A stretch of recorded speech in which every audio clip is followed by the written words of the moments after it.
1951 সালে 27 সেপ্টেম্বর সরকারি এক চাকরিজীবীর ঘর আলোকিত করে জন্মগ্রহণ করেন আব্দুর রউফ। পরবর্তীতে তিনি বিশ্ব কমিউনিস্ট আন্দোলনে এক উজ্জ্বল নক্ষত্র হিসেবে কমরেড আব্দুর রউফ বকুল নামে পরিচিত হন। কুষ্টিয়া জেলার ভেড়ামারা থানার পদ্মার পাড়ে ফরাদপুর গ্রামে আব্দুর রউফ জন্মগ্রহণ করেন। তার বাবার নাম আব্দুর রহিম এবং মায়ের নাম আমিনা খাতুন। বাবার রেলওয়েতে চাকরির সুবাদে বিভিন্ন জায়গায় কমরেড আব্দুর রউফের বাল্য ও শৈশবকাল কাটে। কমরেড রউফের নানা বাড়ি ছিল তৎকালীন নদিয়া জেলায়। তার নানা ছিলেন কলকাতার একজন ব্যবসায়ী ও ব্রিটিশ বিরোধী স্বদেশী আন্দোলনের কর্মী। কমরেড রউফ চতুর্থ শ্রেণী পর্যন্ত পড়ালেখা করেছেন পাবনার ঈশ্বরদীতে। পিতার চাকরি সূত্রে তখন তিনি পরিবারের ঈশ্বরদী রেলওয়ে কোয়ার্টারে থাকতেন। পরবর্তীতে ঈশ্বরদী থেকে খুলনার দৌলতপুরে তার পিতা বদলি হলে আব্দুর রউফ দৌলতপুর মহাসুর স্কুলে সপ্তম শ্রেণীতে ভর্তি হন। 1967 সালে তিনি মহাসুর স্কুল থেকে ম্যাট্রিকুলেশন পাশ করেন। এরপর তিনি খুলনা বিআর কলেজ থেকে 1969 সালে আইএসসি পাশ করেন। ছাত্র জীবন থেকে আব্দুর রউফ ছিলেন অত্যন্ত বিজ্ঞান মনস্ক। ছোটবেলা থেকে বিজ্ঞানের প্রতি তার ছিল গভীর আকর্ষণ। ইন্টারমিডিয়েট পাশ করে চট্টগ্রাম মেডিকেল কলেজে তিনি ভর্তি হন। এই সময় তৎকালীন পূর্ব পাকিস্তান ছিল উত্তাল এক রাজনৈতিক পরিবেশ। শিক্ষাঙ্গনে ছিল প্রগতিশীল ছাত্র সংগঠন পূর্ব পাকিস্তান ছাত্র ইউনিয়নের লড়াকু ভূমিকা। খুলনার খান স্কুল শ্রমিক অঙ্গনে শ্রমিক আন্দোলন তখন তীব্রতর হয়ে ওঠে। একই সাথে জাতীয় ক্ষেত্রে থাকে মাওলানা ভাসানীর নেতৃত্বে ন্যাশনাল আওয়ামী পার্টি ন্যাপের প্রভাব বিস্তারকারী ভূমিকা। প্রগতিশীল ও বিপ্লবী ধারার আন্দোলনের প্রেক্ষিতে ব্রিটিশ আমল থেকে যশোর খুলনা অঞ্চলের গ্রাম ও শহরে ছিল কমিউনিস্ট পার্টির প্রভাব। পাকিস্তান আমলে খুলনা জেলার পটিয়াঘাটা, ডুমুরিয়া ও দৌলতপুর ছিল কমিউনিস্ট প্রভাবিত অঞ্চল। বিএল কলেজ ছিল পূর্ব পাকিস্তান ছাত্র ইউনিয়নের প্রধান। উল্লেখ্য যে ব্রিটিশ বিরোধী আন্দোলনে কারারুদ্ধ এবং 1950 সালে খাপড়া ওয়ার্ড আন্দোলনের শহীদ কমরেড আনোয়ার ছিলেন বিএল কলেজের ছাত্র সংসদের নেতা। 60-এর দশকে সাম্রাজ্যবাদী পরিকল্পনায় বিপ্লবী রাজনৈতিক লড়াই ও সংগ্রামকে নির্মূল করার লক্ষ্যে 1969 সালে 6 জুন কমিউনিস্ট বিপ্লবী নেতা ডাক্তার ইয়াসিনকে সাম্রাজ্যবাদী সংস্থা সিআইএ ও মুসলিম লীগ সরকারের গুপ্ত পার্টি গুপ্ত হত্যা করে। তার মৃত্যুর ঘটনা ওই অঞ্চলের সক্রিয় রাজনৈতিক নেতা কর্মী তরুণ যুব সমাজকে বিপ্লবী লড়াইয়ে অংশগ্রহণের প্রেরণা যোগায়।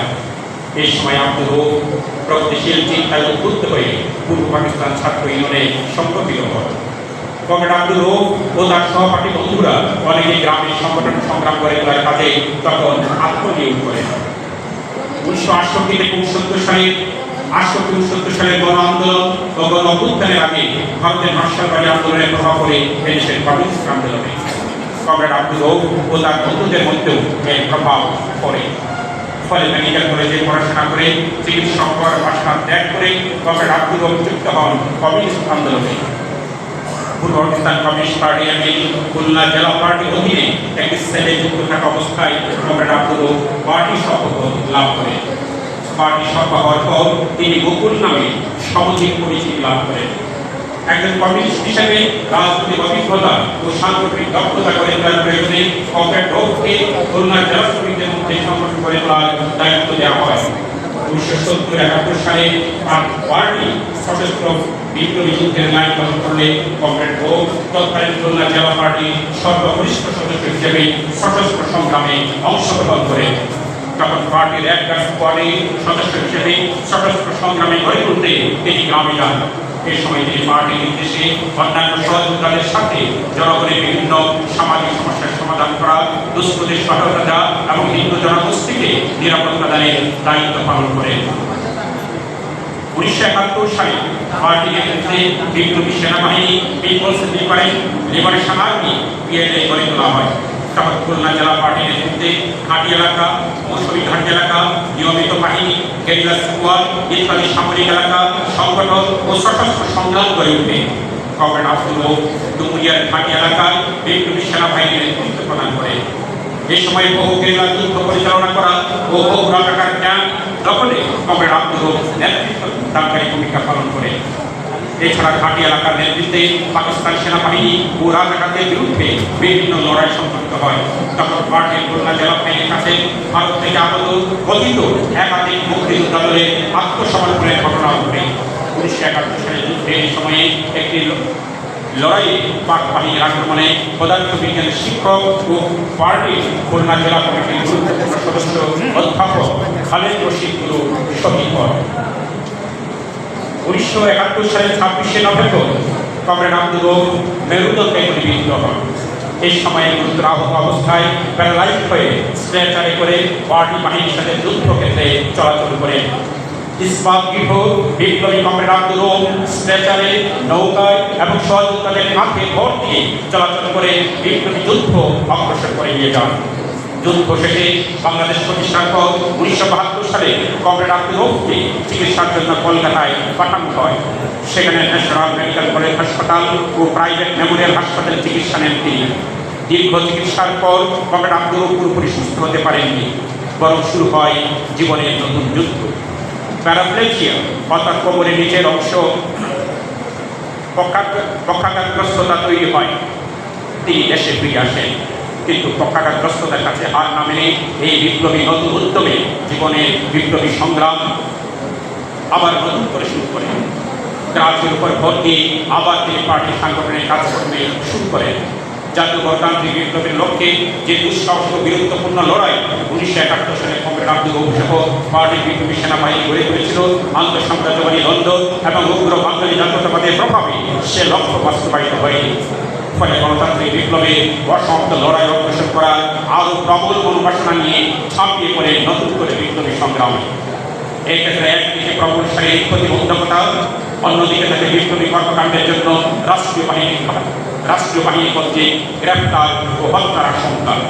এই ধরনের পরিস্থিতিতে কমরেড আব্দুল রউফকে পরিবার, স্বজন ও বন্ধু বান্ধবের সাহচর্য ছেড়ে পুরোপুরি পার্টি নিয়ন্ত্রণে আত্মগোপনে চলে যেতে হয়। বাংলাদেশের কমিউনিস্ট আন্দোলনে মতাদর্শী রাজনৈতিক সংগ্রামে উগ্র বাঙালি জাতীয়তাবাদের বিরুদ্ধে কমরেড আব্দুল রউফের নেতৃত্বে পূর্ব পাকিস্তান কমিউনিস্ট পার্টি এমএলএ আন্তর্জাতিকতাবাদী লাইনের পক্ষে কমরেড আব্দুল রউফ দীর্ঘ ভূমিকা পালন করেন। 1975 সালে রাজনৈতিক পট পরিবর্তনের মাধ্যমে সামরিক শাসক মার্কিনের দালাল জিয়াউর রহমান সরকার ক্ষমতাসীন হলে মোহাম্মদ কুমার নেতৃত্বে সাম্যবাদী দল জিয়াউর রহমান সরকারকে দেশপ্রেমী সরকার এবং ইদ্রিস রুহানি ও সত্যমৈত্রের নেতৃত্বে বিসিপিকে জাতীয় সরকার হিসেবে বক্তব্য প্রদান করে। এই বক্তব্যের বিরুদ্ধে জিয়াউর রহমানকে মার্কিনের দালাল হিসেবে চিহ্নিত করে কমরেড আব্দুল রউফ পার্টির মূল্যায়ন ঊর্ধ্বে তুলে ধরেন। 1977 সালে চীনের কমিউনিস্ট পার্টি প্রদত্ত সংশোধনবাদী নির্দিষ্ট তত্ত্বের বিরুদ্ধে কমরেড আব্দুল রউফের নেতৃত্বে পার্টি তুলে ধরা মার্ক্সবাদী লেনিনবাদী লাইনকে প্রতিষ্ঠায় তিনি নেতৃত্বকারী ভূমিকা পালন করেন। 1983 সালে অনুষ্ঠিত পার্টির ষষ্ঠ পার্টি কংগ্রেসে পার্টির তাত্ত্বিক বৃদ্ধি হিসেবে মাও সেতুং চিন্তাধারা বাদ দিয়ে মার্ক্সবাদ লেনিনবাদ পুনঃপ্রতিষ্ঠা করা হয়। পার্টির সামরিক লাইন উন্নত করতে নেতৃস্থানীয় ভূমিকা গ্রহণ এবং কন্ট্রোল কমিশনের সদস্য হিসেবে কমরেড আব্দুল রউফ দায়িত্ব পালন করেন। 1983 সালে অনুষ্ঠিত হয় বিশেষ কংগ্রেস।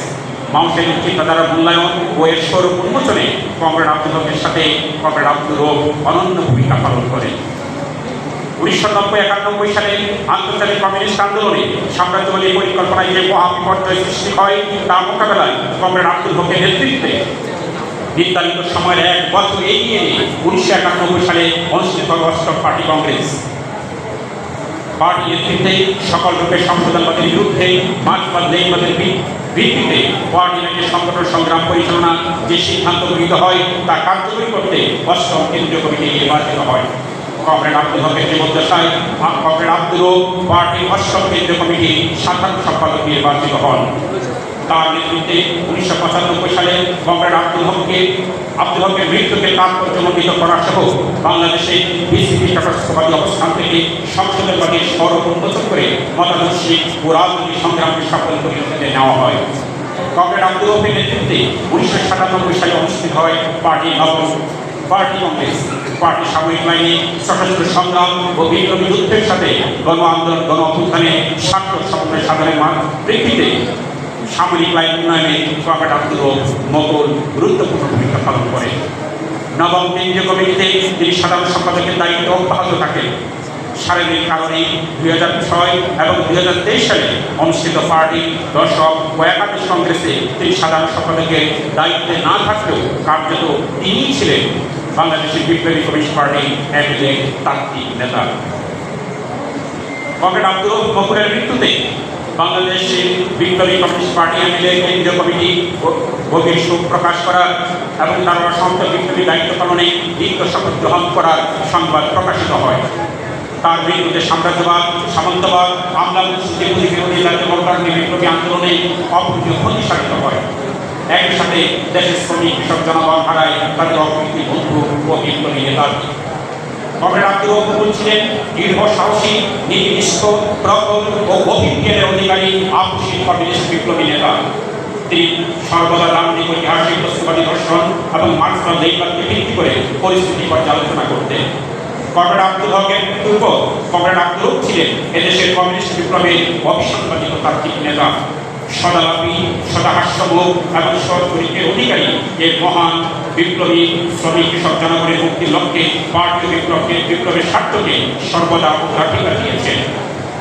জনগণের প্রতি অগাধ ভালোবাসা, সহযোগিতাদের প্রতি গভীর মমত্ববোধ ছিল কমরেড আব্দুল রউফের জীবনের অন্যতম সুমহান বৈশিষ্ট্য।